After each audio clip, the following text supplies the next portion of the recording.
I'm on. All right. Well, welcome everybody. We're trying to communicate in different ways, and this is one of them. So we're going to be hosting these provider forums at least weekly to try to get information out to you in other ways as we learn things. I want to really start with saying that every time we meet as a leadership and just as a group at Hamilton County DD Services, we are just so grateful to have you as partners, and we are feeling it's good to be in Hamilton County, and it's so good to have opportunities to work together and really know that we support one another. So we understand how difficult things have been for our provider partners, and especially in the coming days. So whatever we can do, we're here to support you, and open to ideas on any ways that we haven't thought of yet to be supportive of you. So with that said, I just want to say a couple of technical things about our conversation today. The first is that we'll be tracking questions. There is some delay in that, in the way that this is set up, so we'll address questions at the end. So if you have things, please type them in. If we're not able to answer them today, and I imagine there'll be some that we won't, we are happy to get answers back to you as soon as we know. So that's there. Also, we have a couple of providers that are going to call in later and share some of their innovative things they're doing already to figure out how to have day and residential partner in a way that supports people that we care about. So with that said, we will be having these sessions. We'll also be sending anything out by email right now. Check out our website to make sure that you have that information. And we'll also keep you updated if there are other ways that we want to communicate things to you from Hamilton County. You will see today we're doing a survey. We heard from some of our providers that there's a lot of concern about having enough PPE, so and sanitizers and that basic equipment that we need to support staff and to support people that we serve. So we're sending out a survey to get an idea of how much information of how much we need to request emergency supplies. So please pay attention to that. I know that everybody is super busy and trying to manage the crisis, but if you have some time, please fill that out so we can have good information to share. And we will find a way to request anything that we're able to get on behalf of you. So stay tuned for that. You'll stay tuned for other surveys too. When we send a survey out, it really is so that we can better support you and figure out information that we need to convey either to DODD or to local emergency folks. So with that said, I think that's it. Am I missing anything? As always, we are triaging through. If you have questions that are beyond just contacting your SSA to support a particular person, continue to use our provider email box, and we will respond. That will be triaged to any of us that can answer your questions, and we're committed to doing that as quickly as we can to support you. Lastly, for community travel, we talked this morning as a leadership about how we can make sure that if it gets to the point where only people that are out in the community on an emergency basis need some type of support, we're encouraging you to write a letter for your staff and personalize it, saying that they're out doing work. If the authorities would need to call us about that, the number, and we'll post this too, is the 910-1281 number, and that's our MUI line, and they would verify that your staff are out there on official business. So those are some things that we're thinking of right now. We'll be adding more later, and I'm going to turn this over to Karen.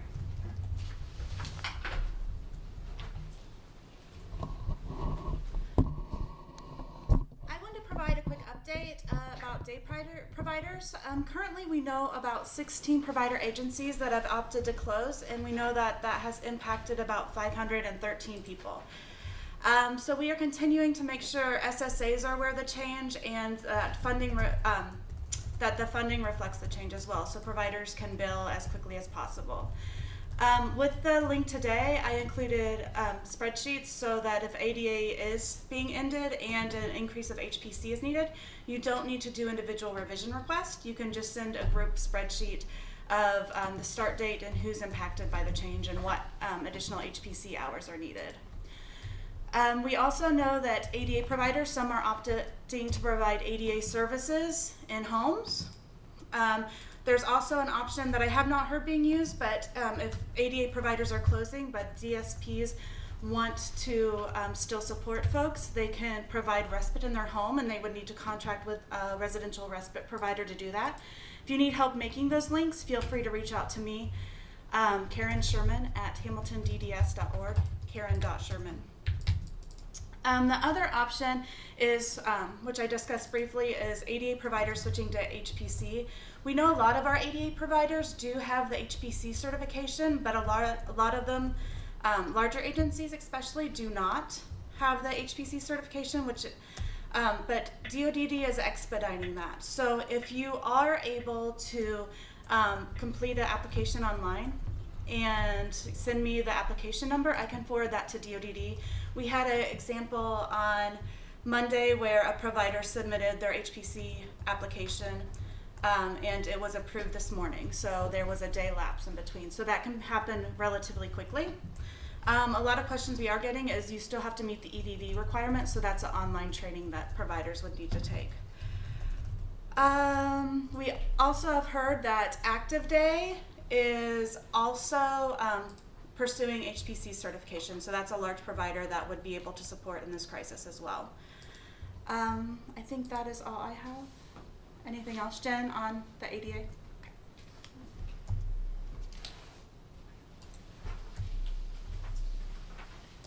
Okay, hi everyone. I do have just a couple of things on the ADA, just to follow up from what Karen shared.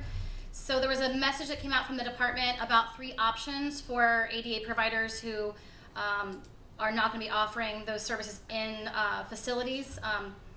3 options they gave were to go into the homes, provide that same service as, still be billed as day ray, and that's okay, that's no problem. If you're doing that, please alert the SSA, but we do not need to make a change on our end. We just need to be aware that's happening. The second option is for that provider to do the service as HPC. And that's where Karen was talking about whether if you have the certification already, we just need to change the authorization, and we'll do that. If you don't have certification, that's where Karen's talking about helping, we're able to help you get that expedited. Those revisions, as Karen mentioned, if you're sending 1 or 2, find some of those to the revision mailbox. If you have 5 or more, we're asking that you use the spreadsheet that Karen shared. That way we can process those for you more quickly. Likewise, the third option was if people are in a real bind and respite needs to be provided. Again, if you're certified already, just let us know. We'll make the revision. If you're not certified, again, reach out to Karen and her team and they'll help you get that expedited. Regarding revisions, I know we have probably 500 or more at this point and more coming with all the changes. So we're talking later today with our funding team. They're already hard at work processing those. We're going to be prioritizing 2 things. First, these changes to make sure you're able to bill for the services you provide during the day, whether that continues to be ADA or whether that ends up being HPC or respite. We're going to prioritize those. The other thing we're doing is prioritizing the redeterminations. More than likely, there will not be even remote CPT meetings. If we can have them remotely, that's great. But if we don't have a meeting, we're not going to hold the redetermination. We're going to reauthorize the services as they were in the current span. That way providers don't have a gap in the authorization. So those are the 2 things we'll be prioritizing over in the funding unit, which does mean that some of the other requests, such as adding NMT miles, some unit shifting, some other minor things that we have, will be pushed to the back burner. We will get through this as much as possible. We're even authorizing overtime for some of our staff if need be so that we can get through those. The funding team is up and running remotely, so that will not slow down the process. In fact, they're probably going to get more done. So we're doing our best to get through all those. Regarding our SSAs, I just wanted to reassure you that SSAs are working. Everyone's working, supervisors, managers, everyone on the SSA side. They are working remotely, but they are fully functional and able to process all the things you send to them, able to support you in the same ways we were before. So the only thing you're really going to see a difference in is those in-person contacts, which, as you know, we've been asked not to engage in. So we're following those mandates, but I want to reassure you that we are there for you. People are available by phone, by email. We have lots of technology available to us, so we'll use those to be there to support you. So if you're finding any kind of problem reaching your SSA, always reach out to the supervisor. If you can't reach a supervisor or you don't know who it is, feel free to reach out to Matt Goodrich, Allison Leedy, Melissa Haas, or myself, and we'll be happy to help you. If you don't have those emails, I'll have Karen send them out in her follow-up from this broadcast. A couple other things I just wanted to mention. Some resources that I sent out if you're on there's a Slack chat that has been created. I sent those out yesterday, but I'll have Karen send them to this group as well so everyone has access. And I sent out 2 resource pages. One is resources for food, for things that are out there in the community. If you have individuals you serve or staff or anyone that you're aware of who needs that, there's a couple resources out in the community that we shared. We'll send that out. The other thing I sent out was some tips and resources for anyone that we support or anyone you know, even staff or others, families, friends, who may be experiencing unemployment due to the current COVID situation. So we gave some tips and some links to applying for unemployment. Likewise, if you have individuals we support or others who have lost employment and may be eligible for either an SSI increase or perhaps to apply for the first time, we sent information on that. So look to that, and we're happy to help you through that. I included some contacts for our benefits team and who you can reach out to help you through either of those situations. We good there?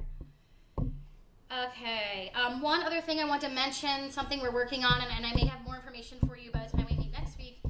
We are working on some new tech that we might be able to make available if we do start seeing extreme shortage of staffing or people who are at home who don't typically get, say, supports in their home. We're looking on some technological programs that might help us. So stay tuned, more to be shared about that, but you may also get a survey for us sometime in the next week asking for you to give us a feel of who might benefit from such technology. So we are working on some backup plans to support you as we know things are changing at a rapid pace. Look through my list here to make sure I covered everything. Oh, Sign Now. If you don't know, we have a technology we're using. We're using it even more now. We're getting more licenses to do that. Sign Now allows us to get signatures without going in person to pass paper back and forth.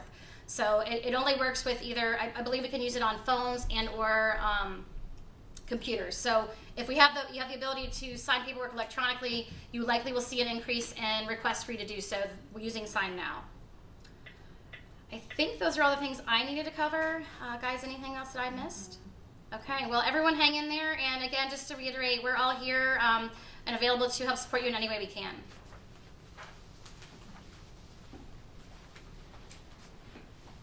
Okay, so it appears we don't have any questions right now.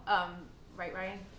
Okay. There's one that's being kind of addressed. Somebody had a question about fingerprinting and where to get it done. And Total Training Services said that they are still doing that, so they could send them there. So make sure you read through the comments as you're watching this. Sounds good, and thanks for whoever thought of that as information sharing. So we're hoping to hear from Cindy Wright and Heather Schaefer and Robin Winkler. So if you guys could give us a call now, that would be great. They were going to share some of the ways that they're partnering residential and day providers to help us think through how we might imagine doing that in case that becomes necessary. So we're hoping that they call. Do you have something else? Okay. Karen has something to say. In the interim, while we're waiting on the call to come through, I wanted to cover sort of the remote support options. We sent this out about a week ago, and I also included information today on the reminder email that I sent out. But we know for a lot of individuals that they may not need the direct support staff. The remote support may be able to meet their needs, leaving DSPs more available for individuals that have the ongoing continual needs. So we attached a spreadsheet for individuals that you think remote supports might be an option throughout the DSP shortage through this time. And there's 3 main options. One is on-demand support. So that would be we have vendors that have computers available, cellular computers, that can be put in a house. And when an individual needs support, they can utilize the app and reach out to someone that's waiting there to support them. The other option is more routine check-in. So a provider would reach out to the person via the same technology, hourly, every 2 hours, just to make sure that person's okay. It can be pretty person-specific. The third option is the more sensor piece, the active monitoring. So if there's individuals that needs constant support, the sensors, those take longer to set up, but it's still doable, and our vendors do have that technology available. So those are some other options as you're thinking of creatively of how we can support people. We are asking, like with the other situations, if you do have more than 5 people that this applies to, if you could do the spreadsheet so that we can reach out to vendors on your behalf and sort of streamline the process. The final thing I want to mention is that we know there are potential ADA providers that are closing that leave DSPs without regular work. If we do have situations that the DSPs would like to work in a residential setting, there's a spreadsheet attached to the form today too that we're sending out to providers as we become aware of the closures to say, hey, can you reach out to staff and see if they would be interested in working in a residential setting? So we can make those links between DSPs and residential staff. I think that is all I have. They're still working on getting the call going. You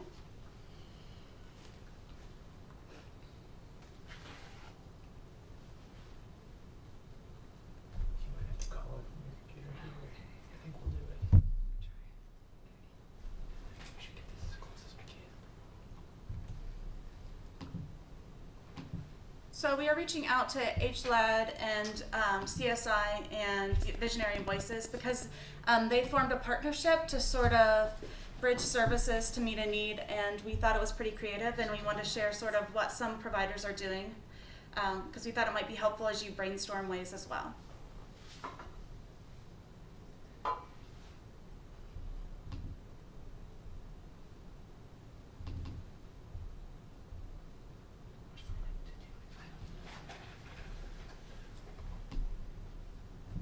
Just have them call my 503-479.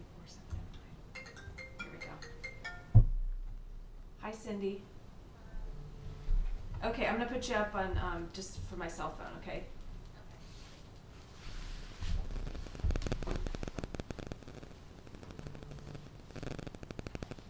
Okay, you ready?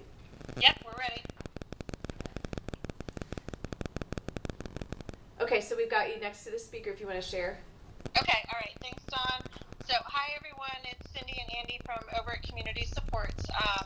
So, one of the things we wanted to share today is we've tried to be as creative as possible, and Community Supports just does the residential side of things. So, we've been trying to be as creative as possible in regards to what happens when the individuals that we're supporting now need to be home during the day, because obviously that's adding to the struggle of an already difficult staffing situation. So we've been working with Visionary and Voices, talking to Robin, and hopefully we'll be able to hear from Robin shortly. But as Dawn and Jen were sharing, V&V, besides being a day array, they also are certified to provide HPC services. So one of the things that we were talking about actually yesterday was, is there a way for the V&V staff for the individuals that they know, to be able to go into the home and still provide the services Welcome to the audio conferencing center that they normally would do at the V&V studio. So we had a fantastic conversation yesterday, and I think that's what Robin is going to be looking at doing, because I think we all can agree if we can keep some type of structure and routine for the individuals that we're supporting, that'll help keep the anxiety down for everyone. So it's just a great way of trying to think outside the box, and with the state allowing some freedom to explore that creativity. And I think for the folks who can get, obtain the HPC certification, I think it does both things. It allows you as a program to still maintain and try to still employ your staff. Plus it allows for the individuals to still maintain that relationship, not only with the residential side, but also with the day programming side.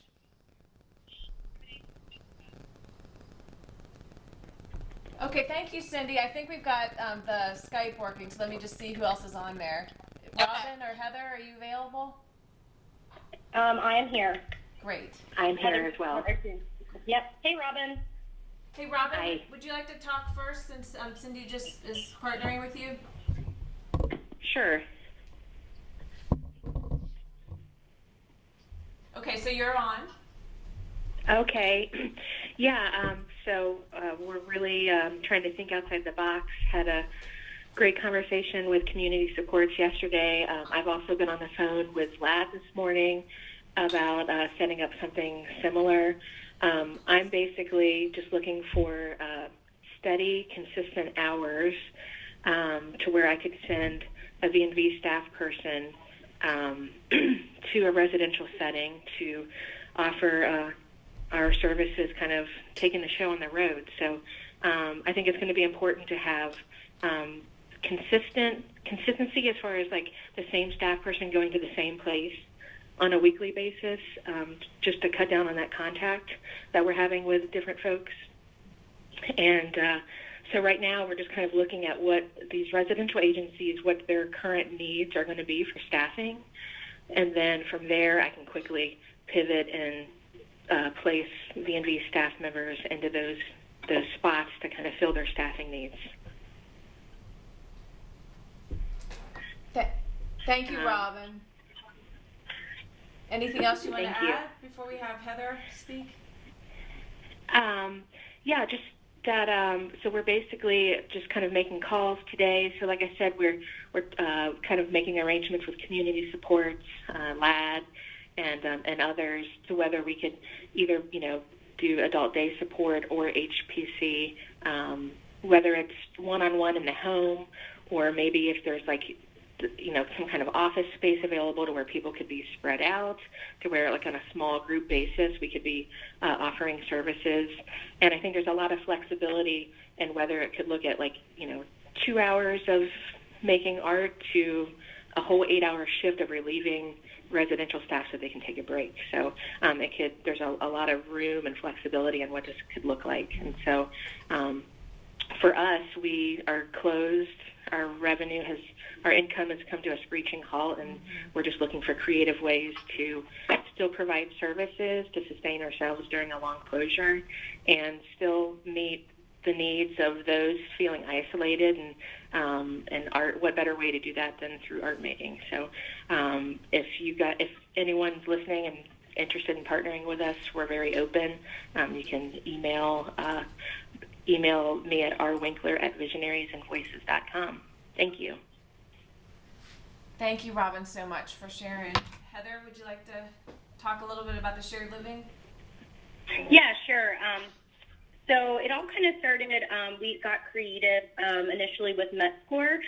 One of our shared living providers is actually a nurse for the city, which makes her a very essential employee at this point.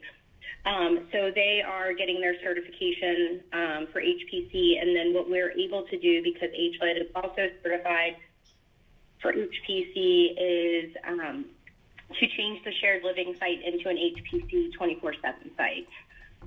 So that was kind of our first approach at this, and then which we're available to do that in collaborating with the other day programs as they close and then obtain the HPC as well. Or if they're continuing to bill ADA, then that's not going to change things for how we're billing shared living. The second piece of it is we're working collaboratively with LAD's Community Connection Program just to identify the individuals that we're currently supporting in shared living as programs close to kind of decrease that provider burnout, because there is obviously then there's no break for the individual and or the provider. So we're trying to identify that as well. So those are the two main things that we're doing, but we're also in the same boat as community supports and V&V that, HLAD has always kind of had the ability to get creative with things. So we're continuing to do that and collaborate with other folks.